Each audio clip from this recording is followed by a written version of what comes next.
और ये क्वेश्चन आपका सीबीएसई एग्जाम 2016 में आया हुआ है। 2016 में ये एग्जाम में डायरेक्ट वाटर की 80। अब आपको क्या ये याद करना है? हो सकता है किसी कंपटीशन एग्जाम में आपसे डायरेक्ट पूछ ले, लेकिन बोर्ड एग्जाम्स में ये डायरेक्ट वाली वैल्यू है हमारे पास यहाँ पर एफ के Q1 Q2 upon are square और R21 कैप किसके बराबर है? F12 के बराबर है। तो आप यहां पर इसके सामने लिख दोगे equals to, hello, welcome everyone, welcome to 3 step academy. आज हम सेकंड लेक्चर स्टार्ट कर रहे हैं अपना, और आज के लेक्चर में अपन स्टडी करेंगे Coulomb's law of electric force, vector form of Coulomb's law, relative permittivity, effect of medium on electric force and force due to multiple charges. हमारा यहां पर आज का जो मेन टॉपिक रहने वाला है वो रहने वाला है electric force and Coulomb's law of electric force. इसको आप डायरेक्टली कुलाम्स फोर्स भी बोल सकते हो। और यहां पर आपको पूरी, फिर से मैं आपको बता रहा हूं, कंप्लीट डिटेल्ड डिस्कशन करेंगे इस फोर्स के बारे में, इस टॉपिक के बारे में। और ये आपका डायरेक्टली बिल्कुल बोर्ड एग्जाम ओरिएंटेड लेक्चर रहेगा। अगर आप बोर्ड एग्जाम प्रिपरेशन कर रहे हैं तो ये लेक्चर बिल्कुल आपके लिए है। अगर आपकी स्टडी बहुत वीक है या बिल्कुल भी नहीं है तो ये लेक्चर आपके लिए है।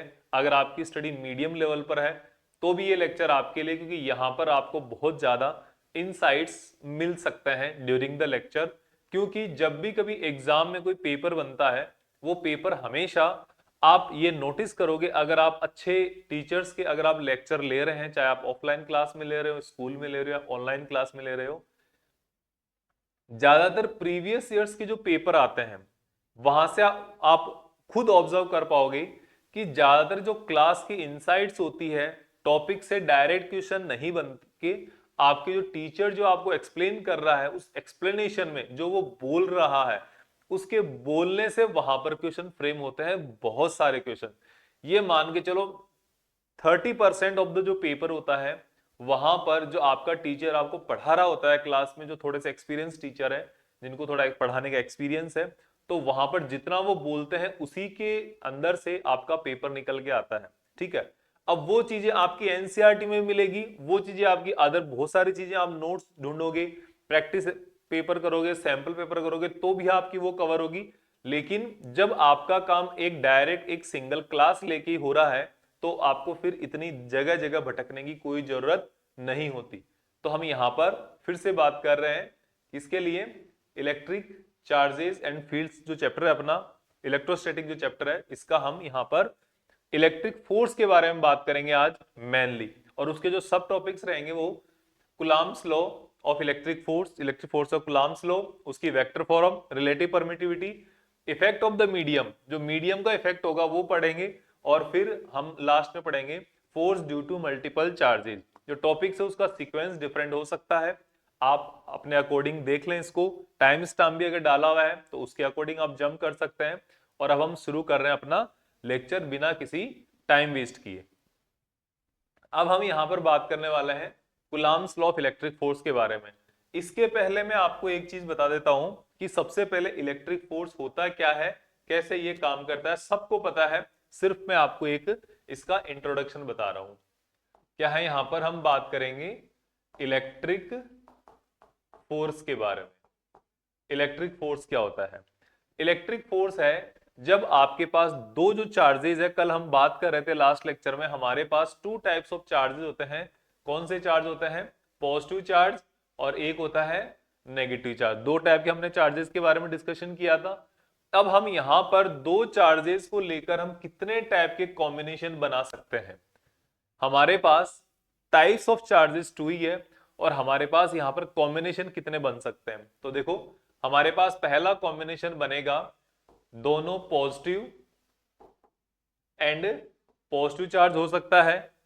फिर हो सकता है हमारे पास दोनों नेगेटिव एंड नेगेटिव चार्ज हो सकता है। फिर हमारे पास हो सकता है एक चार्ज पॉजिटिव, दूसरा नेगेटिव हो सकता है। और फिर हमारे पास हो सकता है पहला जो चार्ज है ये नेगेटिव हो जाए और सेकंड वाला चार्ज है वो पॉजिटिव हो जाए, जो कि एक ही बात है, इसमें कोई डिफरेंस नहीं है। जो थर्ड कॉम्बिनेशन है वही बनेगा हमारा। ठीक है, तो अब हम यहां पर बात कर रहे हैं इसके बारे में कि जब ये जो दोनों चार्ज होंगे इनके बीच में भी कोई ना कोई फोर्स लगेगा, जो फोर्स लगेगा हमें पता है रिपल्सिव फोर्स लगेगा। नेगेटिव नेगेटिव चार्जेस के बीच में जो फोर्स लगेगा वो भी क्या लगेगा, रिपल्सिव फोर्स लगेगा। और नेगेटिव और पॉजिटिव चार्जेस के बीच में जो फोर्स लगेगा इस फोर्स का नेचर होगा एट्रैक्टिव इन नेचर। हमेशा दो ऑपोजिट नेचर की जो चीजें होती हैं वो एक दूसरे को अट्रैक्ट करती है, ये नेचर का लॉ है, इस तरीके से आप मान सकते हो। तो यहां पे चाहे हम चार्जेस के बारे में बात कर लें, चाहे हम मैग्नेटिक डायपोल्स के बारे में बात कर लें, चाहे हम अदर चीजों के बारे में बात कर लें, आपको मैनी ऑफ द प्लेसेस या आप ये कहते most of the places, most of the conditions में आपको ऐसी चीज मिलेगी जहां पे ऑपोजिट नेचर के जो फिनोमिनन होते हैं, ऑपोजिट नेचर की जो क्वांटिटीज होती है वो एक दूसरे को अट्रैक्ट करती है। तो यहां पर हम चार्जेस के बारे में भी बात कर रहे हैं। तो यहां पे जो दो चार्जेस के बीच में अट्रैक्टिव या रिपल्सिव फोर्स जो लग रहा है, इसी फोर्स को आप क्या बोल रहे हो, इलेक्ट्रिक फोर्स बोल रहे हो, सिंपल सी बात है। और इसी को आप कुलाम्बिक फोर्स भी बोलते हैं, हम इसी को कुलाम्बिक फोर्स भी बोलते हैं, जो इलेक्ट्रोस्टैटिक्स के अंदर दो रेस्ट चार्ज के बीच में लगने वाला फोर्स, और वो भी उनके चार्ज की वजह से जो फोर्स लग रहा है उसकी बात कर रहा हूं। जैसे मान लो आपके पास कोई सब्सटेंस है, दो ऐसे, जब आपने चार्ज दिया है तो किसी ना किसी सब्सटेंस को होगा, इसके पास सपोज माइनस ई चार्ज है और दूसरा है उसके पास सपोज प्लस ई के इक्वल चार्ज है। तो ये जो चार्ज है उस किसी सब्सटेंस पे होगा।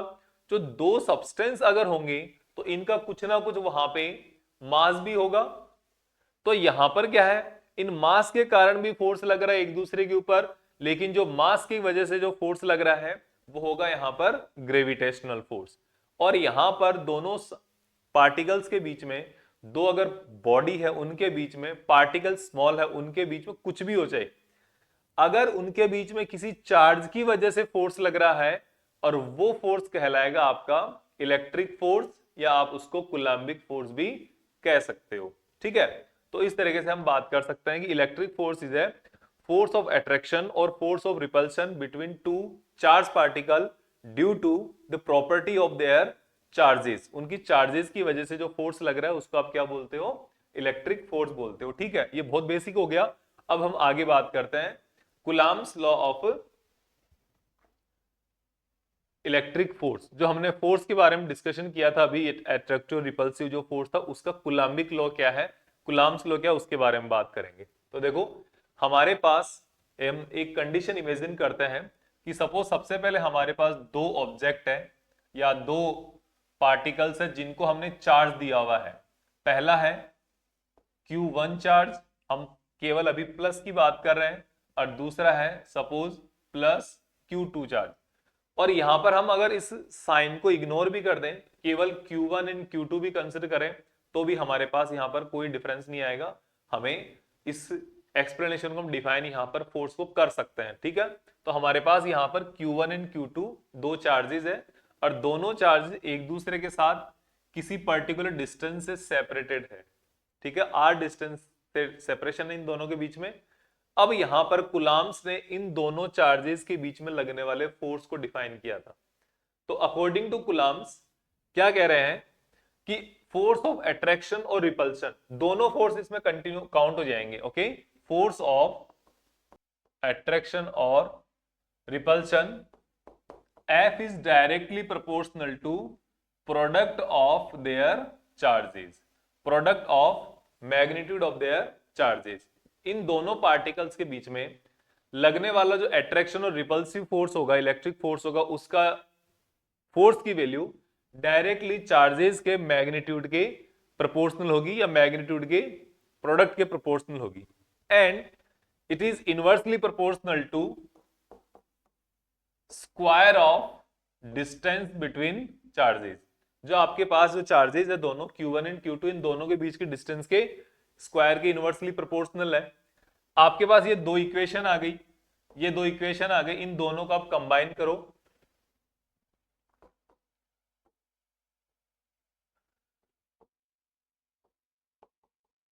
कंबाइन 1 इंटू, इन दोनों को कंबाइन करने पर आपके पास निकल जाता है finally F is proportional to Q1 and Q2 upon R square. आप इसको यहां से कह सकते हो फोर्स या कूलम्बिक फोर्स और electric force between two charges which can be attractive force or repulsive force is directly proportional to product of magnitude of their charges and inversely proportional to the square of distance between them। उन दोनों के बीच की जो distance है उसके बीच के square के proportional है, इनवर्सली प्रोपोर्शनल है। इस तरीके से आप यहां पर इस कूलम्ब्स लॉ को डिफाइन कर सकते हो। लेकिन आपके पास यहां पर जब प्रोपोर्शनल का साइन आ जाता है, इस प्रोपोर्शनल साइन के लिए हम यहां पर एक कांस्टेंट लगाते हैं कि हमारी जो कैलकुलेशन है वो प्रोपोर्शनलिटी से हट के हम डायरेक्ट इसको इक्वल लगाकर हम इसको कैलकुलेट कर सके, जिससे हमारे लिए कैलकुलेशन आसान हो जाती है। तो हम यहां पर क्या लिख सकते हैं, F इज इक्वल्स टू एक कांस्टेंट आ गया K Q1 Q2 upon R square. ये अपने पास यहां पर एक कांस्टेंट आ गया K। अब ये जो K है ना, इसी को बारे में हम आगे बात करने वाले हैं। तो हमारे पास F इज इक्वल्स टू आ गया K Q1 Q2 upon R square. ठीक है, अब ये K क्या है, इस K को हम अलग अलग तरीके से डिफाइन करते हैं। सबसे पहले तो हमने इस K को लगाया क्यों है, यहाँ पे हमने हमारा प्रोपोर्शनलिटी जो साइन है उसको हटाने के लिए इस K को लगा दिया। तो हम इसको कह सकते हैं इट इज ए प्रोपोर्शनलिटी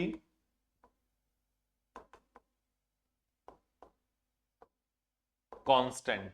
अब प्रोपोर्शनलिटी कांस्टेंट हर चीज को बताना तो बहुत बच्चों वाली बात है। ये तो हम जब आपको फर्स्ट आप ये मान सकते हो 9th क्लास 10th क्लास में जब आप पढ़ते हो वहां पे प्रोपोर्शनलिटी साइन को रिमूव करने के लिए आप लगाते हो। लेकिन ज्यादातर प्रोपोर्शनलिटी जो कांस्टेंट होते हैं उनके अलग स्पेसिफिक सिग्निफिकेंस होता है, उनका स्पेसिफिक नाम होता है। तो यहां पर इस प्रोपोर्शनलिटी कांस्टेंट का भी क्या है, नाम है। इसको बोलते हैं इलेक्ट्रोस्टैटिक कांस्टेंट। इसको क्या बोलते हैं यहां पर, इलेक्ट्रोस्टैटिक कांस्टेंट बोलते हैं। और इसकी वैल्यू होती है 9 इंटू 10⁹। इसकी वैल्यू होती है 9 इंटू 10⁹। ये बहुत ही इंपॉर्टेंट है, इस वैल्यू को आप हमेशा याद रखना। इसकी यूनिट क्या होती है वो अभी मैं आपको कैलकुलेट करवा के दिखा दूंगा। चलो अब यूनिट कैलकुलेट कर ही लेते हैं इसकी वैल्यू। ठीक है, अब इसकी भी वैल्यू होती है, ये जो 9 इंटू 10⁹ आया है इसकी भी वैल्यू होती है। और इस K को हम लिख देते हैं K इज इक्वल्स टू 1/4πε0। इसको हम लिखते हैं 1/4πε0। तो यहां पर मेन जो कांस्टेंट है ना, देखो 1/4π ये तो एक नंबर हो गया, लेकिन जो ε0 है एक्चुअल में कांस्टेंट ये है। फिर इन सब की वैल्यू यहां पर सब्स्टिट्यूट करोगे तो आपको प्रोपोर्शनलिटी कांस्टेंट की वैल्यू कैलकुलेट होके आएगी। ये आपको समझ के चलना है। ठीक है, कांस्टेंट दोनों ही है, लेकिन इसकी तो ये तो वैल्यू कैलकुलेट होके आया है, बाद का सेकेंडरी कांस्टेंट है ये तो।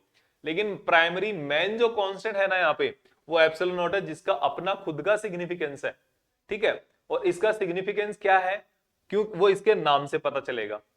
इसका नाम है अपने पास जो ε0 है, दिस इज कॉल्ड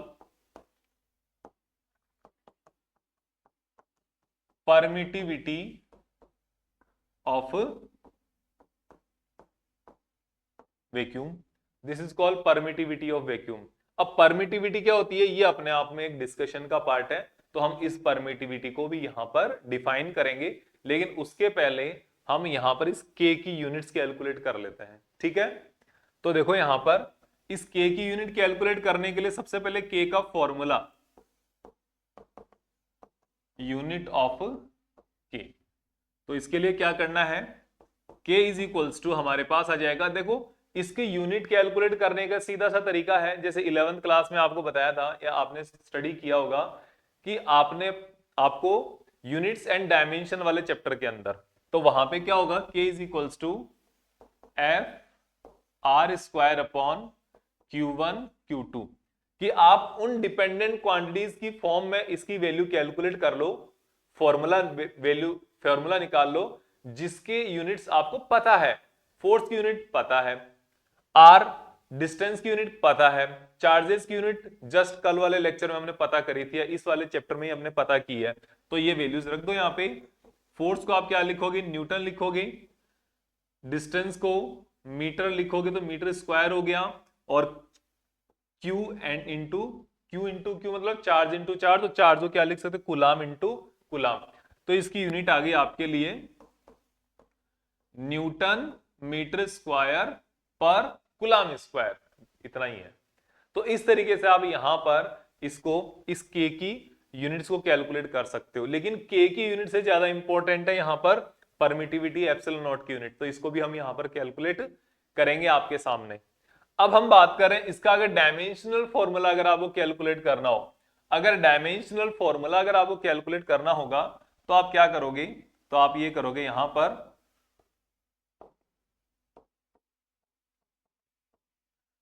डायमेंशंस। तो डायमेंशंस के लिए देखो यहां पर फोर्स की डायमेंशन क्या होती है, m1 l1 t -2, ये फोर्स की डायमेंशंस हो गई। आर की L2, चार्ज की 80, जो सेकंड वाला चार्ज है इसकी भी 80। तो ये आपकी डायमेंशंस होगी, इसको सोल्व करना, आपके पास k की डायमेंशंस आ जाएगी। तो ये जो डायमेंशंस आएगी आपके लिए, सबसे पहले m को सोल्व कर लो, तो m की पावर 1 आएगी ओनली, l को सोल्व करो तो l की पावर 3, t को सोल्व करोगे तो 2 ऑलरेडी नेगेटिव ऊपर, ये दोनों नीचे ऊपर जाएगी तो नेगेटिव जाएगी, तो t टू द पावर -4, और a एंड a, तो a टू द पावर -2। तो this is our dimensional formula of electrostatic constant, these are units of electrostatic constant, ये दोनों आपको पता होनी चाहिए। इसी चैप्टर के अंदर या इलेक्ट्रोस्टैटिक्स के ही अंदर आपको ये भी पता होना चाहिए, ये जो k का जो रिप्रेजेंटेशन है वो दो डिफरेंट कांस्टेंट्स के लिए होगा। पहला हमने यहां पर इलेक्ट्रोस्टैटिक कांस्टेंट के लिए काम में लिया है, और दूसरा हम एक और काम में लेंगे, जो क्या होगा, वो होगा हमारे पास यहां पर इलेक्ट्रोस्टैटिक कांस्टेंट की बजाय उसको हम बोलेंगे डाइलेक्ट्रिक कांस्टेंट, तो वो भी आपको अलग से पता होना चाहिए इसके लिए। ठीक है, तो हम आगे बात करते हैं। इस किसकी बात कर रहे थे हम, एप्सिलॉन नॉट की बात कर रहे थे, परमिटिविटी की बात कर रहे थे। देखो परमिटिविटी क्या होती है, परमिटिविटी एक ऐसी फिजिकल क्वांटिटी है या ऐसी प्रॉपर्टी है, फिजिकल क्वांटिटी के साथ ये क्या है, एक सब्सटेंस की, मीडियम की प्रॉपर्टी है, जिसके कारण वो जो फोर्स जो लगता है दो चार्जेस के बीच में, वो फोर्स की वैल्यू उस मीडियम की प्रॉपर्टी की वजह से इफेक्ट हो जाती है। एग्जाम्पल के लिए अगर मैं बात करूं, आपके पास दो चार्जेस रखे हुए हैं, एक तो वैक्यूम या एयर के अंदर, ठीक है, ये आपके पास मीडियम है एयर, और यहां पर हमारे पास मीडियम है वाटर। एयर के अंदर अगर आपके पास दो चार्जेस रखे हुए हैं Q1 एंड Q2, तो यहां पे सपोज लगने वाला जो फोर्स है ना, वो है, एक मैं नंबर बता देता हूं आपको, 80 न्यूटन, 80 न्यूटन यहां पर लगने वाला फोर्स काम कर रहा है। तो अगर इन्हीं दो सेम चार्जेस को अगर आप वाटर के अंदर रख देंगे, पानी के अंदर रख देंगे, तो यहां पर लगने वाला जो फोर्स है वो कितना होगा, 1 न्यूटन होगा। इसके बीच में लगने वाला फोर्स क्या होगा, 1 न्यूटन फोर्स होगा। अब 1 न्यूटन फोर्स होगा तो यहां पे आपको सीधा सा पता चल रहा है कि इसमें बहुत ज्यादा डिफरेंस आ गया। अगर आप इन्हीं सेम दोनों चार्जेस को के बीच में अगर आपने माइका रख दिया, माइका के बीच में रखे हुए ये, ठीक है, तो इनके बीच में लगने वाला जो फोर्स है नियरली यहां पर 13 न्यूटन फोर्स लग जाएगा। अगर आपने ग्लास के बीच में, ग्लास इनके बीच में रख दिया, तो यहां पर लगने वाला जो फोर्स है नियरली 3 न्यूटन के आसपास हो जाएगा। तो यहां पर जैसे ही मीडियम चेंज हो रहा है, मीडियम चेंज होने के साथ साथ आपको पता है कि यहां पर लगने वाला जो फोर्स है उसकी अमाउंट, उसकी वैल्यू भी चेंज हो रही है। तो यहां पर कोई ना कोई एक ऐसी प्रॉपर्टी है जो इन चार्जेस के बीच में लगने वाले फोर्स को क्या कर रही, इफेक्ट कर रही है, और वो जो इफेक्ट कर रही है उसी को हम क्या बोलते हैं, यहां पर परमिटिविटी ऑफ मीडियम। और यहां पे मैं आपको एक और फैक्ट बता देता हूं कि परमिटिविटी की वैल्यू जितनी ज्यादा होगी फोर्स वहां पर उतना ही कम लगेगा। ये यहां पर इन दोनों के बीच में डायरेक्ट रिलेशन है। तो हम क्या कह सकते हैं, तो हम क्या डिफाइन कर सकते हैं, permittivity is a property of substance which opposes the electric field line of force. जो electric field line of force होती है या इलेक्ट्रिक फोर्स जो होता है वो उसको ओपोज करती है। कौन? इलेक्ट्रिक ये परमिटिविटी ऑफ मीडियम। और जो परमिटिविटी ऑफ मीडियम है इसका हमारे पास बहुत ज्यादा सिग्निफिकेंस डायरेक्टली नहीं आता। इसका जो सिग्निफिकेंस निकल के आता है वो आता है रिलेटिव परमिटिविटी के कारण, रिलेटिव परमिटिविटी की टर्म्स में निकल के आता है, वो हम यहां पर डिफाइन करेंगे रिलेटिव परमिटिविटी। और जो रिलेटिव परमिटिविटी है इसको रिप्रेजेंट करते हैं एप्सिलॉन और एप्सिलॉन आर से। ठीक है, तो इसको डिफाइन करने से पहले हम एक बार रिलेटिव परमिटिविटी को डिफाइन कर देते हैं पहले कि ये होती क्या है परमिटिविटी ऑफ मीडियम। तो ability to oppose electric field line of force is called permittivity of medium.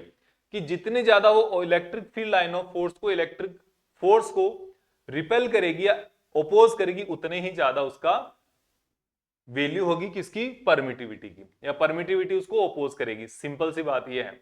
तो हम यहां पर इसको डिफाइन तो कर दिया। अब इसकी जो मैंने आपको इलेक्ट्रोस्टैटिक कांस्टेंट की डायमेंशनल फॉर्मूला और यूनिट कैलकुलेट करने की बात की थी वो यहां पर भी आप कर सकते हो। यहां पर करने के लिए देखो एक तो तरीका यह है, आपको सिर्फ कैलकुलेट ही करनी है। जब आपने एक बार के लिए कैलकुलेट कर लिया है तो यहां पर एप्सिलॉन नॉट का डायरेक्ट हो जाएगा, आपको फिर यहां पर ज्यादा टेंशन लेने की जरूरत नहीं है। क्योंकि के में और एप्सिलॉन नॉट में क्या रिलेशन है? 4 पाई एप्सिलॉन नॉट का ही तो रिलेशन है। तो एप्सिलॉन नॉट की वैल्यू फाइंड आउट, वैल्यू तो पता ही है इसकी, आप यहां पर यूनिट फाइंड आउट कर लो। इसकी वैल्यू क्या होती है पहले तो मैं आपको वैल्यू बता देता हूं। वैल्यू होती है 8.85 इंटू 10⁻⁻12। यूनिट क्या होगी वो आप अभी कैलकुलेट करके इसके सामने रख देना। तो यहां पर epsilon naught is equals to हो जाएगा 4 पाई 1/k। और k की 4 पाई की तो कोई यूनिट नहीं है, नंबर है सिंपल। और k की यूनिट क्या थी? k की यूनिट आपने यहां पर इसको कैलकुलेट किया था न्यूटन मीटर स्क्वायर पर कुलाम स्क्वायर। ठीक है, तो यहां पर कुलाम ऊपर आ जाएगा और बाकी के जो दोनों है वो नीचे आ जाएगा। तो यहां पर कुलाम स्क्वायर पर न्यूटन मीटर स्क्वायर, सिंपल सा है। और यहां पर अगर आप इसकी डायमेंशनल फॉर्मूला अगर आप देखोगे, डायमेंशंस अगर आप देखोगे तो क्या हो जाएगा? डायमेंशंस। तो डायमेंशंस के बारे में फिर से आप देख लो, जो जो यहां पे पावर है वहां पे नेगेटिव करके लगा दो। m-1 l-3 t4 a2, simple इतना।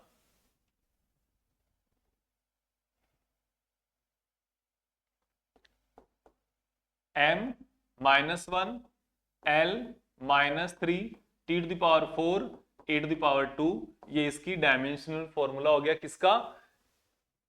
परमिटिविटी का। अब हम बात करते हैं जो यहां पर ज्यादा सिग्निफिकेंट है उसके बारे में। और ज्यादा सिग्निफिकेंट यहां पर कौन है? Relative permittivity.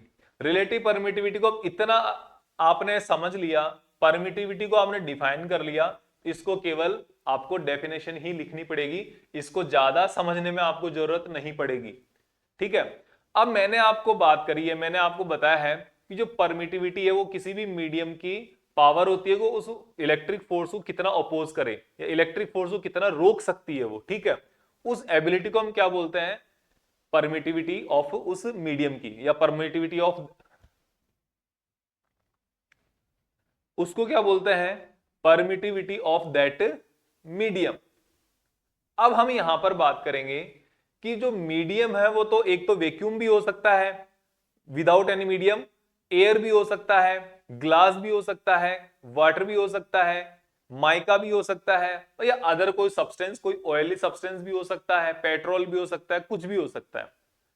अगर हमारे पास जो चार्ज पार्टिकल है हम उनके दो डिफरेंट मीडियम्स को अगर कंपेयर करेंगे तो हमारे पास रिलेटिव परमिटिविटी आ जाएगी। और जब हम कंपेयर करते हैं तो उसमें से एक जो होता है वो कंप्लीटली इनवेरिएबल होना चाहिए, जिसकी परमिटिविटी बिल्कुल भी किसी कंडीशन में चेंज नहीं होती, बिल्कुल आइडियल कंडीशन में होती है, उसको हम यूज कर लेते हैं एज ए वैक्यूम। तो जो वैक्यूम है ना उसको हमने स्टैंडर्ड मान लिया। अब अदर जो मीडियम की परमिटिविटी है उसको वैक्यूम के साथ कंपेयर कर दो, आपके पास रिलेटिव परमिटिविटी आ जाएगी। तो हम यहां पर क्या लिख सकते हैं, यहां पर हमारे पास डेफिनेशन आ गई, ratio of permittivity of medium to the permittivity of vacuum is known as a relative permittivity. इसको मैं लिखता हूं तो और अच्छे समझ में आएगा कि यहां पर आप देख सकते हो, ratio of permittivity of medium to the permittivity of vacuum is called epsilon R relative permittivity. लिख ऐसे देंगे, epsilon R is equals to epsilon upon epsilon naught, या इसको कई बार ऐसे भी लिख देते हैं, epsilon M upon epsilon naught. जो एप्सिलॉन नॉट है ना ये वैक्यूम की परमिटिविटी है, और एप्सिलॉन या एप्सिलॉन एम ये दोनों में से किसी भी एक को आप रिप्रेजेंट कर सकते हो as a permittivity of medium. तो ये आपका परमिटिविटी ऑफ मीडियम हो गया। लेकिन अगर आप यहां पर एक ध्यान से अगर थोड़ा सा नोटिस करते हो अगर आप इसको, तो आप देखोगे जो रिलेटिव परमिटिविटी है वो मीडियम और वैक्यूम दोनों की परमिटिविटी का रेशियो है। मतलब यह है मेरा कहने का, दोनों ही सेम फिजिकल क्वांटिटीज का रेशियो है। जब ऊपर और नीचे दोनों सेम फिजिकल क्वांटिटी आ जाती है तो दोनों एक दूसरे का कैंसिल आउट कर देते हैं, और यहां पर इन दोनों का कोई यूनिट नहीं होती और इन दोनों का कोई भी डायमेंशन नहीं होता। ठीक है, तो this is unitless and dimension less quantity. ना तो इसकी यूनिट है ना इसका कोई डायमेंशन है, यहां पर यूनिटलेस एंड डायमेंशनलेस क्वांटिटी है। और ये क्वेश्चन आपका सीबीएसई एग्जाम 2016 में आया हुआ है, 2016 में ये एग्जाम में डायरेक्ट आया हुआ है। What is the dimensional formula of relative permittivity? तो relative permittivity is a ratio of same quantities, hence it is dimensionless quantity and it is also unitless quantity। ये जो dimensionless और unitless का ये जो स्टेटमेंट है, फैक्ट जो है ना, इसको आप वेरी वेरी इंपॉर्टेंट में शामिल कर लो। इसलिए कर लो क्योंकि आप अभी सीबीएसई बोर्ड एग्जाम दोगे या अपने किसी भी बोर्ड की एग्जाम दोगे, हर एक बोर्ड के लिए सबसे इंपॉर्टेंट है। उसके बाद आपको चाहे कोई कंपटीशन एग्जाम देते हो, चाहे जेई है, चाहे नीट है, चाहे आप किसी डिफेंस के एग्जाम दे रहे हो, या चाहे कहीं पर कोई साइंस की, जहां पे 11th-12th की साइंस आ रही है वहां पर आप एग्जाम दोगे, तो उस जगह पे ये सबसे ज्यादा इंपॉर्टेंट बनता है आपका 12th क्लास सीबीएसई बोर्ड या आपकी बोर्ड एग्जाम से लेकर अगर आप first grade, second grade, third grade lectureship कहीं पर भी एग्जाम देते हो, सबसे इंपॉर्टेंट बनता है ये। इसलिए इसको वेरी वेरी इंपॉर्टेंट मार्क करके चलो, आज एक बार याद कर लो, जब तक आपका इससे रिलेटेड क्वेश्चन आएगा आपका ये प्रिपेयर हो जाएगा यहीं पर। ठीक है, और आगे अभी प्रिपेयर हो जाएगा तो हो जाएगा, आगे फिर इसको बार बार लर्न करने पर भी नहीं होगा, किसी भी एग्जाम में देख लो चाहे आप। ठीक है, तो ये इस तरीके से आप इसको समझ सकते हो रिलेटिव परमिटिविटी को। अब इस रिलेटिव परमिटिविटी का इफेक्ट क्या है वो देखते हैं हम। इसका इफेक्ट आएगा हमारे पास अब force in a medium, effect of medium on electric force. Medium का इलेक्ट्रिक फोर्स पर क्या इफेक्ट होता है वो हम देखते हैं अब इस टॉपिक के अंदर। ठीक है, सबसे पहले हम वैक्यूम में फोर्स की बात करते हैं। ठीक है, इसको हमने लिख लिया F not, force in A vacuum या फोर्स इन वैक्यूम। तो आपको पता है आप लिखते थे के Q1 Q2 upon R square, ये आपकी शॉर्टेस्ट फॉर्म है, लेकिन आपको के बारे में पता होना चाहिए। अगर आप यहां पर अब बात कर रहे हो तो ये हो जाएगा 1 upon 4 pi epsilon naught Q1 Q2 upon R square. ये वैक्यूम के अंदर फोर्स है। अब हम बात कर लेते हैं यहां पर फोर्स इन ए मीडियम। ठीक है, और यहां पर मैं लिख देता हूं वैक्यूम। ठीक है, तो force medium F M is equals to 1 upon 4 pi epsilon. अब यहां पर एप्सिलॉन नॉट नहीं आएगा, सिर्फ एप्सिलॉन आएगा, क्योंकि मीडियम की परमिटिविटी एप्सिलॉन होती है। Q1 Q2 upon R square. ठीक है, अब यहां पर इन दोनों में आप एक दूसरे को कंपेयर कर दो। ये इक्वेशन नंबर 1 आ गई, ये इक्वेशन नंबर 2 आ गई। तो आप ये लिख सकते हो फ्रॉम 2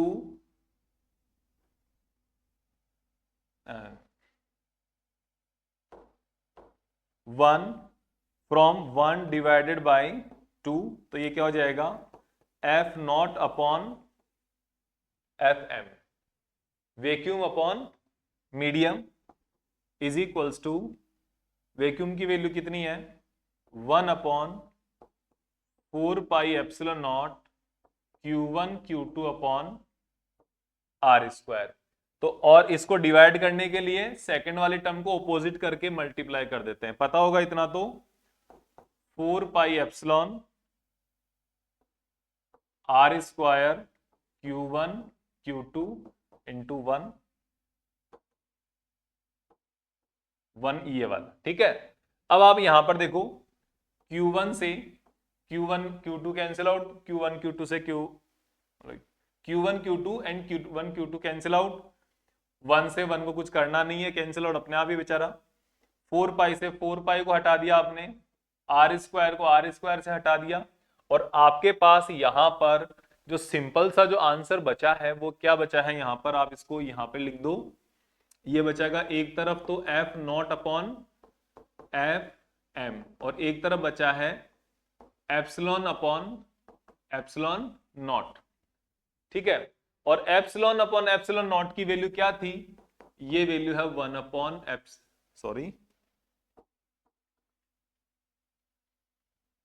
ये वैल्यू है एप्सिलॉन आर के बराबर। तो आपके पास जो रिलेटिव परमिटिविटी हो गई वो F naught upon F M, force between two charges in vacuum to the force between two charges in medium, इन दोनों का रेशियो क्या कहलाएगा, रिलेटिव परमिटिविटी होगा। और ये जो रेशियो है एप्सिलॉन आर की जो वैल्यू है यहां पर वो क्या है, वाटर के लिए 80 है, नियरली 80 है। अगर इसको स्पेसिफिकली अगर मैं बताऊं तो ये 81 होती है, हम नियरली 80 कंसिडर कर लेते हैं। माइका, इसके लिए इसकी वैल्यू 6 होती है। ग्लास के लिए इसकी वैल्यू 25 होती है, और एयर के लिए इसकी वैल्यू 1.000, और अब थर्ड 3 पॉइंट्स तक 0 आ गया, फोर्थ प्लेस पर कुछ आएगा शायद 5.8 या 5.4 करके होता है। तो अब कितना भी हो ये नियरली इक्वल्स टू 1 ही कंसिडर कर लेते हैं इसको। और वैक्यूम अगर हम बात करें तो वैक्यूम के लिए ये वैल्यू सिर्फ 1 कंसिडर करते हैं। तो आपके पास ये जो एयर एंड वैक्यूम ये दोनों सेम ही हो जाते हैं, दोनों के लिए वैल्यू कितनी होती है, 1 ही होती है। लेकिन ग्लास होते हैं 25, माइका की 6, वाटर की 80। अब आपको क्या ये याद करना है, हो सकता है किसी कंपटीशन एग्जाम में आपसे डायरेक्ट पूछ ले, लेकिन बोर्ड एग्जाम्स में ये डायरेक्ट नहीं पूछते हैं। बोर्ड एग्जाम्स में अगर ये क्वेश्चंस कहीं आता है तो आपको ये वाली जो वैल्यूज है जो भी काम आएगी वो आपको गिवन होगी, आपको डायरेक्ट चिंता करने की जरूरत नहीं है। अब एप्सिलॉन की वैल्यू इतनी ज्यादा होने का मतलब है उतना ही कम फोर्स लगेगा इस पर्टिकुलर मीडियम के अंदर। तो अब यहां पर आप देख पा रहे हो कि एप्सिलॉन आर की वैल्यू आ रही है F naught upon F M. तो एफ एम कितना हो जाएगा, किसी भी मीडियम के अंदर फोर्स ये हो जाएगा F naught upon epsilon R, 1 upon epsilon naught times, आप जो ऐसे भी लिख सकते हो 1 upon epsilon R times the force in medium, 1 upon epsilon R times the force in vacuum, 1 upon epsilon R times the force in vacuum. तो इस तरीके से आप यहां पर इसको कंप्लीट अच्छे से डिफाइन कर सकते हो। वैक्यूम को और इस इफेक्ट ऑफ मीडियम को। तो यहां पर जो परमिटिविटी एंड रिलेटिव परमिटिविटी है ना, ये बहुत ही इंपॉर्टेंट टॉपिक है आपके लिए इस चैप्टर के इलेक्ट्रिक फोर्स के लिए। अब हम बात करते हैं हमारे आगे के टॉपिक का, vector form of Coulomb's law. ये बहुत इंपॉर्टेंट है, vector form of Coulomb's law. अगर कोई आसान सा क्वेश्चन देना होता है इस चैप्टर से, थोड़ा आसान भी, थोड़ा मेमोराइज करने के लायक भी, तो वो ये होता है, लेकिन इससे डायरेक्ट डेरिवेशन आने के चांसेस काफी कम है। ये जो टॉपिक है vector form of Coulomb's law, ये थोड़ा ओल्ड फैशन टॉपिक है, ये मान के चलो। इससे रिलेटेड क्वेश्चन काफी पहले आते थे। आजकल की जो फैशन है उसमें इस टाइप के इससे रिलेटेड क्वेश्चन कम आते हैं, लेकिन फिर भी हम इसको छोड़ नहीं सकते, क्योंकि किसी टाइम पर भी ये एक इंपॉर्टेंट रहा हुआ टॉपिक है। इससे रिलेटेड अब डायरेक्ट क्वेश्चंस आ सकते हैं, और वो भी जनरली, क्योंकि अभी इस चैप्टर के अंदर बहुत सारे ऐसे टॉपिक्स हैं जहां से क्वेश्चन बन सकते हैं, जैसे कि आपके आने वाले इलेक्ट्रिक फ्लक्स हो गया, गॉस लॉ हो गया, डायपोल हो गया। डायपोल, उस इलेक्ट्रिक फील्ड फाइंड आउट करने के भी 3 से 4 डिफरेंट टॉपिक्स है। तो इसलिए यहां पर इससे रिलेटेड बहुत सारे क्वेश्चन बनने की जगह होती है। इसलिए इसको जो आपके पास ये कूलम्ब्स लॉ है और इसका वेक्टर फॉर्म है, यहां पर ये थोड़ा सा इसका एक ओल्ड फैशन हो जाता है। यहाँ पे क्वेश्चन बनने के चांस थोड़े कम होते हैं, लेकिन फिर भी अपन इसको डिटेल में बहुत अच्छे से डिस्कशन करेंगे। तो देखो यहाँ पर इसका वेक्टर फॉर्म को डिफाइन करने के लिए, वेक्टर फॉर्म से हमारा ये मतलब है कि जब ये चार्ज पार्टिकल एक दूसरे के ऊपर फोर्स लगा रहे हैं, तो क्या ये यहां पर इसकी डायरेक्शनल एनालिसिस अगर हम करेंगे, इनका वेक्टर एनालिसिस अगर हम करेंगे, तो इनसे क्या रिजल्ट निकल के आता है, वो रिजल्ट हम यहां पर इस टॉपिक के अंदर स्टडी करेंगे। तो वो देखो आप सबसे पहले यहां पर इसके अंदर इस रेफरेंस फ्रेम में हमारे पास एक चार्ज पार्टिकल है यहां पर ए पॉइंट पर Q1, दूसरा चार्ज पार्टिकल हमारे पास यहां पर बी पॉइंट पर Q2। Q1 का जो पोजिशनल वेक्टर होगा, पोजीशन वेक्टर होगा इसके रेस्पेक्ट में, वो होगा आपके पास R1 वेक्टर के ऊपर रखा हुआ है ये। इसका ओरिजिन के रेस्पेक्ट में वेक्टर कितना है, पोजीशन क्या है, R1 वेक्टर है। और इसका बी पॉइंट का Q2 चार्ज पार्टिकल का जो पोजीशन वेक्टर है वो क्या है, R2 है, with respect to its origin point O। जो ओरिजिन है इसके साथ क्या हो गया, Q2 हो गया। ठीक है, अब हम यहां पर बात करेंगे फोर्स के बारे में। अभी तक हमने Q1 और Q2 की खुद का प्लेसमेंट जो है ना वो अच्छे से कर दिया। अब इसको प्लेस करने के बाद अब हम यहां पर इसके बाद फोर्स के बारे में बात करेंगे। तो फोर्स के बारे में जो बात होगी वो देखो, यहां पे थोड़ा सा लिखने का काम है, force on Q1 due to Q2। मैं यहां पे थोड़ा शॉर्ट में लिखने की कोशिश करूंगा, अदरवाइज अगर मैं इसको डायरेक्ट लिखता कंप्लीट डिटेल में, तो हम ये लिखते कि consider two charge particle Q1 and Q2 are placed at point A and B with the position vector respectively R1 and R2 from the origin। Okay, फिर उसके बाद हम ये लिखते हैं कि force on charge Q1 due to Q2 equals to this. तो हम इसको शॉर्ट में लिखेंगे, force on charge Q1 due to charge Q2, तो ये हो जाएगा F12, जिसके ऊपर चार्ज फोर्स लग रहा है। जो फोर्स एक्सपीरियंस कर रहा है ना वो पहले आएगा, और जो फोर्स एक्सर्ट कर रहा है, अप्लाई कर रहा है, वो बाद में आएगा। ओके, इक्वल्स टू कि Q1 Q2 upon R square. R कौन सा, इन दोनों के बीच की डिस्टेंस का स्क्वायर, और जो डिस्टेंस है वो R है, इन दोनों के बीच की डिस्टेंस ये। इसका जो मैग्नीट्यूड है ना वो हमने यहां पर इसको मैग्नीट्यूड को R कंसिडर कर लिया। ठीक है, इस तरीके से। लेकिन ये R कैसा है इसको बारे में हम बात करेंगे। ओके, अब हमारे पास देखो अभी तक जो मैंने लिखा है ना वो मैग्नीट्यूड लिखा है। मैग्नीट्यूड तो मैंने पहले भी लिख लिया था, मैग्नीट्यूड तो मैंने पहले भी बता दिया था आपको। तो यहां पर एक थोड़ा चेंज करूंगा वेक्टर के लिए, इधर मैं वेक्टर बना दिया F12 वेक्टर। इस फोर्स को मैंने डायरेक्शन दे दी। अब इस फोर्स की डायरेक्शन क्या है वो यहां पे निकल के आएगी, क्योंकि इधर भी तो डायरेक्शन बतानी है ना। यहां पर तो मैंने डायरेक्शन बता दिया, यहां पर मैं इसको ऐसे कैसे छोड़ दूं खाली, तो काम नहीं बनेगा। तो सेकंड पोजीशन में भी ये जो आरएचएस है आपका, इस तरफ भी मुझे कोई ना कोई वेक्टर लगाना पड़ेगा, इसको भी वेक्टर बनाना पड़ेगा। और वेक्टर बनाने के लिए मुझे क्या करना है, वेक्टर बनाने के लिए मुझे करना है कि यहां पर मैं इस फोर्स की जो डायरेक्शन है उस डायरेक्शन का यूनिट वेक्टर यहां पर प्लेस करूं। समझ में आया? एक बार फिर से बता देता हूं मैं कि यहां पर आप ये मान के चलो कि मैंने एलएचएस साइड में, लेफ्ट हैंड साइड में फोर्स जो था उसको मैंने एरो लगा के वेक्टर बना दिया। तो अगर लेफ्ट साइड में वेक्टर है तो राइट साइड में भी तो वेक्टर होना चाहिए, लेकिन अभी तक हमारे पास राइट साइड में केवल मैग्नीट्यूड है। इसको वेक्टर बनाने के लिए मुझे क्या करना पड़ेगा, यहां पर जिस डायरेक्शन में ये फोर्स लग रहा है उस डायरेक्शन का यूनिट वेक्टर अगर मैं यहां पे मल्टीप्लाई कर देता हूं तो ये वेक्टर बन जाएगा। सिंपल सी बात है ना, कि हम यहां पर ऐसे भी तो लिखते हैं ना, A vector is equals to A into A cap, ऐसे लिखते हैं, क्योंकि ये वाला ए वेक्टर है, ये इसका मैग्नीट्यूड है और ये इसकी डायरेक्शन है। तो किसी भी वेक्टर को रिप्रेजेंट करने के लिए उसका मैग्नीट्यूड और यूनिट वेक्टर मल्टीप्लाई कर दो, उसकी डायरेक्शन आ जाएगी, वेक्टर आ जाएगा पूरा।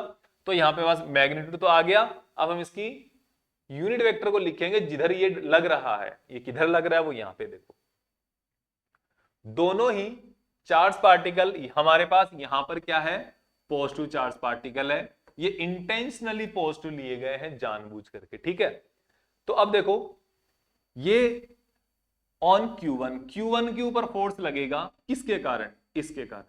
तो ये इसके ऊपर किधर फोर्स लगाएगा, ये पॉजिटिव है, ये यहां पर बैठा हुआ है अच्छे से पकड़ के, ये यहां पर होने से इसके ऊपर लगने वाला फोर्स ये कि इसको धक्का मारेगा, क्योंकि रिपल्सिव होता है। रिपल्सिव क्या होता है, ये इसको यहां से धक्का मारेगा और धक्का लगाएगा तो ये उस डायरेक्शन में तो जाएगा, उस डायरेक्शन में धक्का लगाएगा तो इसका जो रिपल्सिव फोर्स की डायरेक्शन होगी वो ये डायरेक्शन होगी।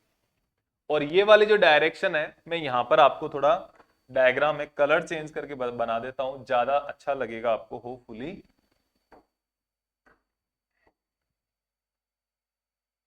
तो मैंने यहां पर बना दिया फोर्स की डायरेक्शन, और ये जो फोर्स की डायरेक्शन है ये है F12 की डायरेक्शन है। और ये फोर्स F12 है, और इसकी डायरेक्शन को हम रिप्रेजेंट कैसे करेंगे, हमारे पास यहां पर डायरेक्शन रिप्रेजेंट करने के लिए, जैसे कि Q की पोजीशन हमने बताया था R1 पोजीशन है इसकी, Q2 की पोजीशन बताई थी R2 पोजीशन है इसकी, इसी तरीके से इस फोर्स की डायरेक्शन बताने के लिए भी हमें R1 R2 का सहारा लेना पड़ेगा। कैसे कि इसकी डायरेक्शन अगर आप नोट करोगे किधर से किधर है, कहां से कहां है, ए से लेकर बी की तरफ है।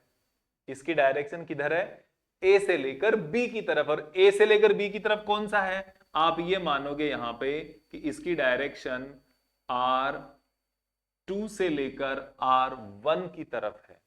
कौन सी डायरेक्शन है, वेक्टर R2 से R1 की तरफ इसकी डायरेक्शन है। कैसे लिखोगे,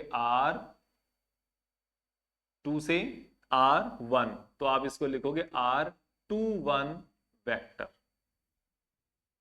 इसके लिए हमने केवल R1 लिखा क्योंकि ओरिजिन से था, इसके लिए केवल R2 लिखा क्योंकि ओरिजिन से R2 था, इसके लिए R21 लिखेंगे क्योंकि ये R2 से स्टार्ट होके R1 की तरफ जा रहा है, जहां से स्टार्ट हो रहा है वो पहले, जहां जा रहा है वो बाद में। ये एनसीईआरटी में थोड़ा वहां पे डिफरेंट दिया हुआ है, वो सही मेरे को सही नहीं लगता और वो सही होता भी नहीं है, क्योंकि अगर आप 11th क्लास की अगर आप रिप्रेजेंटेशन देखोगे वो इसी के अकॉर्डिंग वो डिफाइन करती है, वो आपको ऐसा कर रहा है।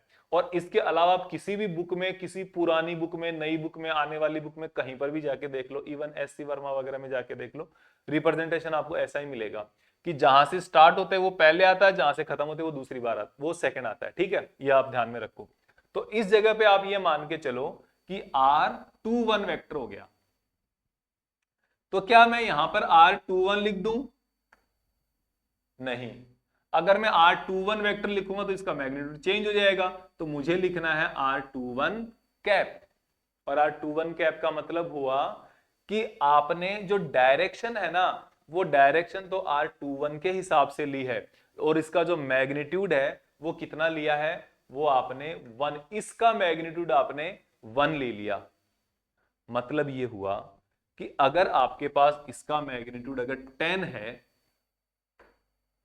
ये बहुत बच्चों वाली बातें बता रहा हूं मैं आपको, अगर इसका मैग्नीट्यूड 10 है और आपने किसी दूसरे यूनिट वेक्टर का इस दूसरे वेक्टर से मल्टीप्लाई किया जिसका मैग्नीट्यूड 2 हो, तो 2 इंटू 10 20 हो जाएगा, ओवरऑल इफेक्ट ही चेंज हो जाएगा। लेकिन अगर आपने ऐसी डायरेक्शन से ऐसा वेक्टर से मल्टीप्लाई किया जिसका मैग्नीट्यूड 1 है और आपको उसके साथ डायरेक्शन भी मिल रहा है, अब इसका मैग्नीट्यूड कितना रहेगा मल्टीप्लाई होकर भी 10 ही रहेगा, लेकिन डायरेक्शन एक्स्ट्रा मिल जाएगी। वो एक इसका फ्रूट्स है। तो यहां पे हमने क्या किया, इसके साथ R21 कैप से मल्टीप्लाई करके इसको बचा लिया, इसको हमने वेक्टर बना दिया, और ये होगी इक्वेशन नंबर आपके लिए 1। अब इसको याद रखना इक्वेशन नंबर 1 को। अब हम बात करते हैं फोर्स ऑन 2 ड्यू टू 1।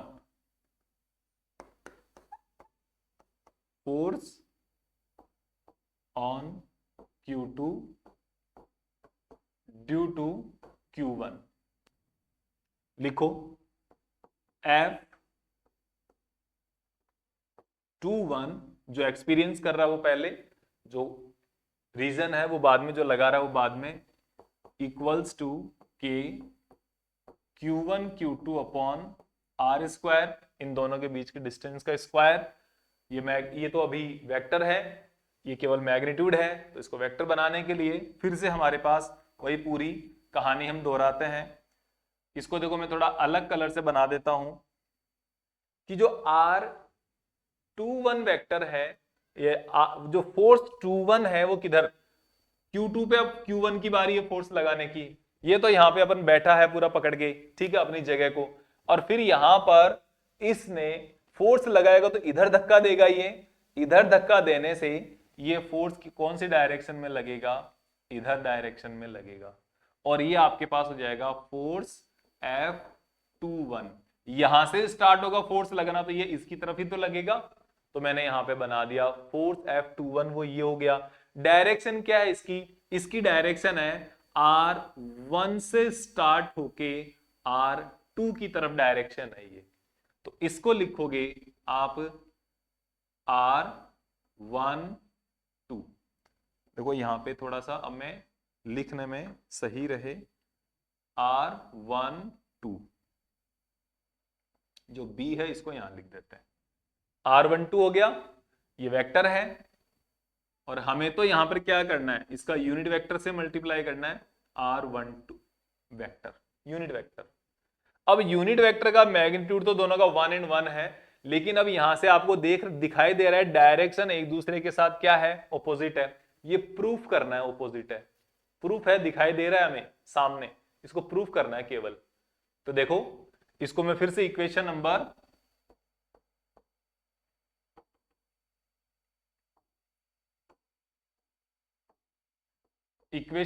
2 डाल देता हूं मैं।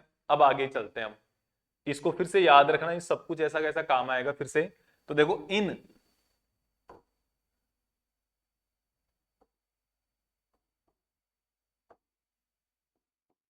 ट्रायंगल ओ ए बी, ये थोड़ा शांति का काम है, जल्दबाजी नहीं चलेगी यहां पे। In triangle O A B, क्या है ओ ए बी, ये रहा O A B, triangular law of vector addition लगा दो। Triangular law of vector addition क्या कहता है, पता होगा कि जब दो वेक्टर्स एक डायरेक्शन में किसी दो साइड को, ट्रायंगल की दो साइड्स को रिप्रेजेंट कर रहे हैं, तीसरा साइड ऑपोजिट डायरेक्शन में उनके सम के बराबर होता है। ऐसे ही ना कि भाई यहां से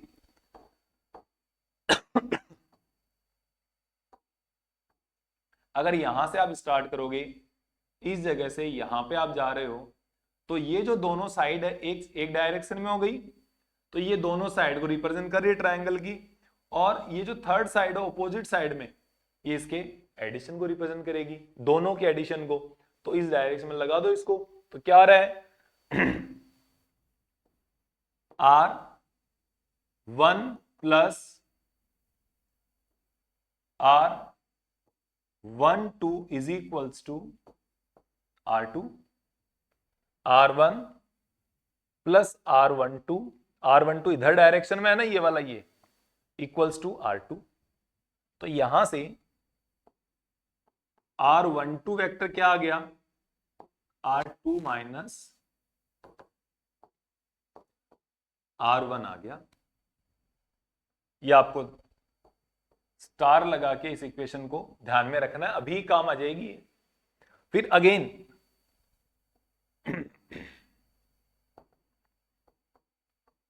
इन ट्राइंगल OAB, फिर से सेम ट्राइंगल में देख रहे हैं हम। अब यहां पर देखो सेम ट्राइंगल में, अब हम इस सेम ट्राइंगल ऑपोजिट साइड से देखते हैं। कैसे कि अभी हम यहां से इस डायरेक्शन में लगा रहे R2 प्लस R21, ये R2 हो गया, फिर इधर R21 हो गया, ये दोनों ऐड करके आपको इधर देगा R1 के बराबर, इसके बराबर। तो लिख दो R2, मैं थोड़ा कलर चेंज कर लेता हूं, शायद दिखाई नहीं दे रहा होगा।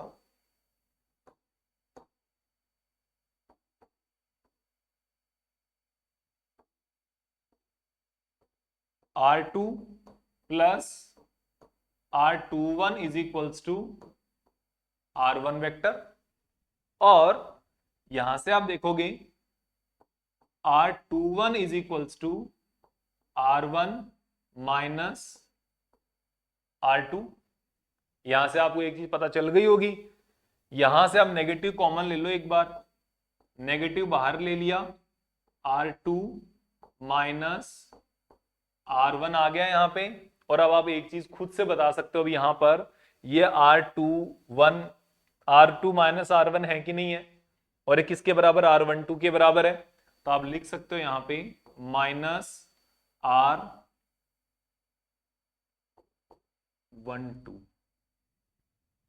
मतलब हमने यहां पर क्या प्रूव कर दिया, इन दोनों नीचे वाली लाइन से, नीचे वाले स्टेटमेंट्स से, कि R21 is equals to negative of R12।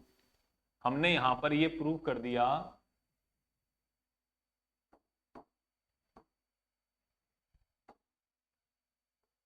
R21 is equals to negative of R12। दोनों वेक्टर एक दूसरे के साथ ऑपोजिट है, ये दिख रहा था हमें डायग्राम में, लेकिन हमें इसको प्रूव करना था, इसलिए हमने इतनी कैलकुलेशन करी है। और इसीलिए vector form of Coulomb's law को स्टडी करना जरूरी है, और इसीलिए पहले इतना ज्यादा क्वेश्चन में पूछा जाता था। और आजकल ना ऐसी डेफिनेशन है, एक्सप्लेनेशन है बुक में, और इसीलिए अब इसको पूछना भी बंद हो चुका है। ठीक है, और अब यहां पर R21 cap is also equals to negative of R12। तो अब आप यहां पर R21 जो जहां पर भी है वहां पर आप R12 लिख सकते हो। ठीक है, तो मैं यहीं पर चेंज कर देता हूं इक्वेशन नंबर 2 से, नए पेज पर चलते हम। फ्रॉम इक्वेशन सेकेंड, तो इक्वेशन सेकेंड में देखो क्या है, F21 इज इक्वल्स टू के Q1 Q2 upon R square, और R12 की जगह R21 लिखना है केवल, वो भी नेगेटिव का। ठीक है, इसके कारण तो आपके सामने आ गया F21 इज इक्वल्स टू के Q1 Q2 upon R square into negative of R21 cap. Negative common ले लो वहां से, ये नेगेटिव आ गया, के Q1 Q2 upon R square R21 cap is equals to F21। और ये वाली वैल्यू किसके इक्वल है, ये वाली वैल्यू है हमारे पास यहां पर F के Q1 Q2 upon R square और R21 कैप किसके बराबर है, F12 के बराबर है। तो आप यहां पर इसके सामने लिख दोगे equals to F12 negative of F12। तो यहां से आप ये पता कर लिया, आपने ये प्रूफ कर दिया, this is also following action and reaction law of Newton's. Newton का थर्ड लॉ है ना, action and reaction law. Every action has it equal and opposite reaction, short में ऐसे बताते हैं। ठीक है, कि भाई जितना भी यहां पर अगर आप देख रहे हो ये जो दोनों चार्ज पार्टिकल है Q1 एंड Q2, ये इसके ऊपर जितना फोर्स इस डायरेक्शन में लगा रहा है F21, और ये Q2 उसके ऊपर भी उतना ही फोर्स लगा रहा है F12। दोनों का मैग्नीट्यूड तो सेम है, लेकिन दोनों की डायरेक्शन जो है ना वो क्या है, एक दूसरे के साथ अपोजिट है। F21 magnitude equals to F12 magnitude and direction is basically opposite. इन दोनों केस के अंदर ये डायरेक्शन दोनों एक दूसरे के साथ क्या है, ऑपोजिट है। इसलिए यहां पर आपको समझना बहुत ज्यादा जरूरी है इस चैप्टर के इस टॉपिक के अंदर कि जो आपके पास यहां पर कुलाम्स लॉ है ये भी न्यूटन के एक्शन रिएक्शन लॉ को फॉलो करता है, यही है। और इसके कारण हम यहां पर इसके बाद में मल्टीपल चार्जेस के कारण जो फोर्स होता है उसके बारे में बात करेंगे इसी के अंदर, ठीक है। देखो अभी क्या है हमारे पास, force due to multiple charges, force due to multiple charges, ये बहुत इंपॉर्टेंट है, इसके बारे में अभी बात करेंगे। तो इसके अंदर देखते हैं फिर से हमारे पास वही है प्रोसीजर कि सबसे पहले हम यहां पर क्या है, एक रेफरेंस फ्रेम ले लेते हैं यहां पे, ठीक है। ये आपका एक्स हो गया, और फिर आपके पास यहां पर ये वाई एक्सिस हो गई।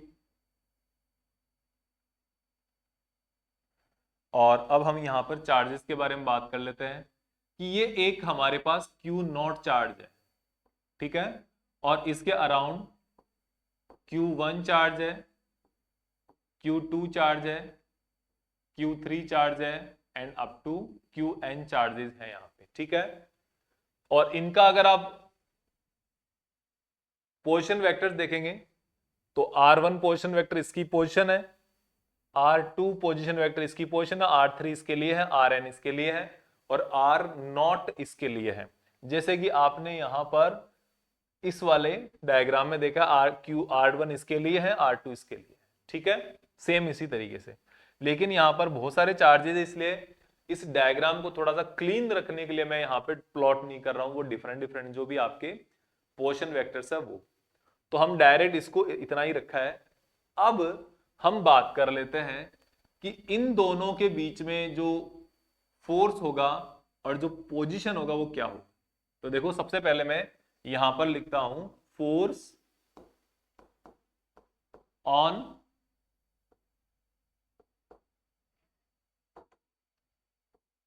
Q0 ड्यू टू Q1, तो ये आ जाएगा F01 वेक्टर के साथ K Q1 Q0 upon R0। अब देखो ये बात है यहां पे कि ये कौन सा पोजीशन वेक्टर होगा, ये दोनों के बीच के डिस्टेंस का स्क्वायर है, ये तो लिख देता हूं मैं, ठीक है। दोनों के बीच के डिस्टेंस का स्क्वायर है। अब डिस्टेंस कौन सी है यहां पर ये देखते हैं। देखो Q1 से Q2 की तरफ, ये यहां पर इनका पोजीशन वेक्टर है Q1 से Q2 की तरफ का, और इसी का यही इनके बीच की डिस्टेंस है Q1 नॉट का स्क्वायर, यही इसकी डिस्टेंस है कि इस पोजीशन वेक्टर का जो डिस्टेंस है वो भी तो यही है, और ये पोजीशन वेक्टर अपने पास R1 नॉट वेक्टर।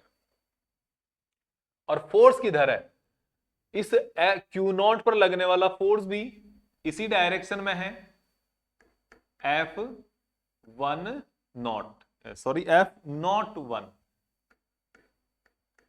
ये, और ये फोर्स की डायरेक्शन ये आ गई, और इसकी डायरेक्शन ये है, R1 नॉट की डायरेक्शन में है, तो R1 नॉट कैप, सिंपल सी बात।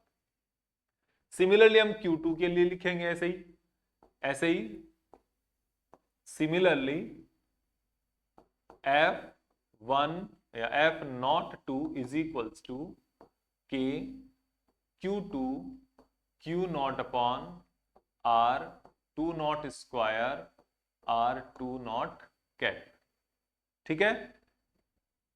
इस तरीके से इसके ऊपर लगने वाला फोर्स तो क्या होगा, यहां से इधर होगा, और जो इसका पोजीशन वेक्टर है r2 नॉट वेक्टर। फोर्स को कैसे रिप्रेजेंट करेंगे, F नॉट 1, एक्सपीरियंस कर रहा है नॉट और लगा रहा है 1, इसलिए F1, सॉरी लगा रहा है 2, तो ये F नॉट 2। और सिमिलरली हम लिखेंगे F naught 3 is equals to K Q1 naught Q1 Q3 Q naught R3 naught square R3 naught 3 naught cap, इस तरीके से। और हम यहां पर n तक लिख सकते हैं, ठीक है, n तक लिख सकते हैं। F naught n is equals to K Q n Q naught upon R n naught square R n naught cap, इस तरीके से हो गया। तो आपने 4 अलग अलग फॉर्मूला लिख दिया। अब इन सबको ऐड करने के, क्योंकि यहां पर देखो, यहां पर इन फॉर्मूला लिखने से हमारे पास ज्यादा मीनिंगफुल नहीं है ये, इसका ये इस डायरेक्शन में आएगा, ठीक है, ये R n नॉट वेक्टर हो जाएगा, ये R3 नॉट वेक्टर हो जाएगा। तो ये क्या है, आपने ऐसे फॉर्मूला लिख दिया। अब क्या है, इसके ऊपर नेट फोर्स कैलकुलेट करना है, और नेट फोर्स कैलकुलेट करने से क्या है, अब यहां पर आपको ये देखना है ये लगने वाले फोर्स की नेचर क्या है। इस लगने वाले फोर्स की नेचर है ये वेक्टर फॉर्म में है। फोर्स एक वेक्टर क्वांटिटी होता है, इलेक्ट्रिक फोर्स भी एक वेक्टर क्वांटिटी ही रहेगा। तो इस वेक्टर क्वांटिटीज को जब आप ऐड करोगे तो कैसे करोगे, इनको ऐड करने के लिए आपको वेक्टर सम को काम में लेना पड़ेगा। पहले इन दोनों को ऐड करोगे, इनका रिजल्टेंट आएगा कुछ,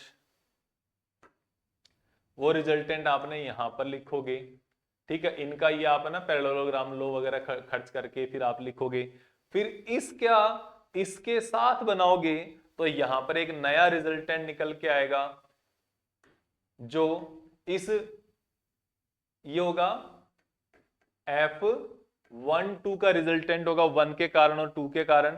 फिर इसका इसके साथ रिजल्टेंट निकल के आएगा F3 के साथ, कि यहां पर ये फिर अपना पैरेललोग्राम पूरा करेगा। फिर इसका जो रिजल्ट आएगा वो इसके साथ बनेगा। मतलब आप पहले 2 को सोल्व करो, उसका जो रिजल्टेंट निकल गया है उसको थर्ड के साथ सोल्व करो, उसका जो रिजल्टेंट निकल गया उसको फोर्थ के साथ सोल्व करो, जैसे कि आप वेक्टर्स एडिशन करते हो सिंपली वैसे ही, ठीक है।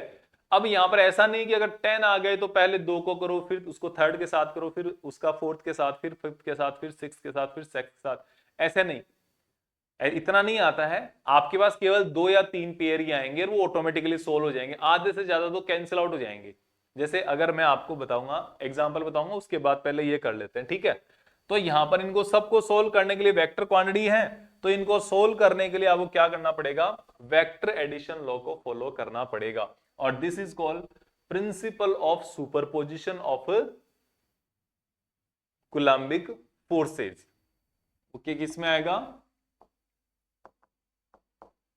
Principal of superposition of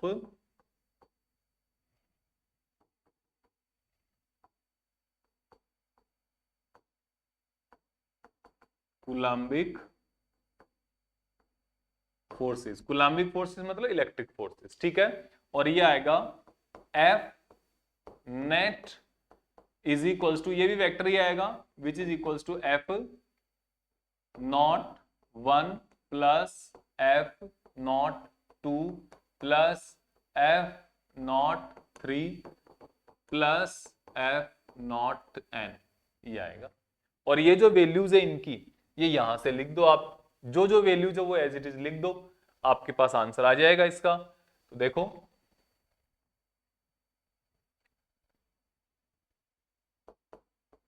K Q1 Q naught upon R1 not square R1 not K plus K Q2 Q naught upon R2 naught square R2 naught cap plus dash dash ऐसे चलता रहेगा और मैं last term लिख देता हूं n वाली K Q n Q naught upon R n naught square R n naught cap, इस तरीके से।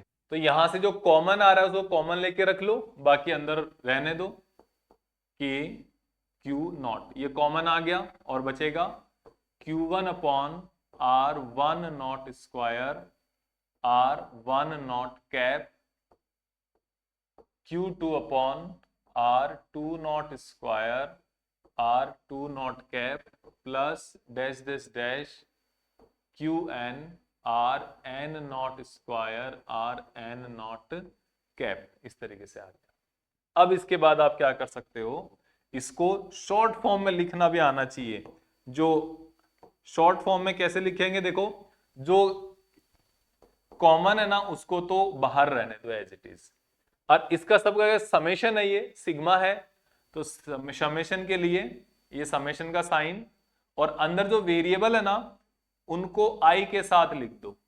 तो Q1 Q2 Q3 Q4 Q5 Qn ये आई आ गया, इसके साथ नीचे R1 R2 R3, तो ये R I भी साथ में ही है।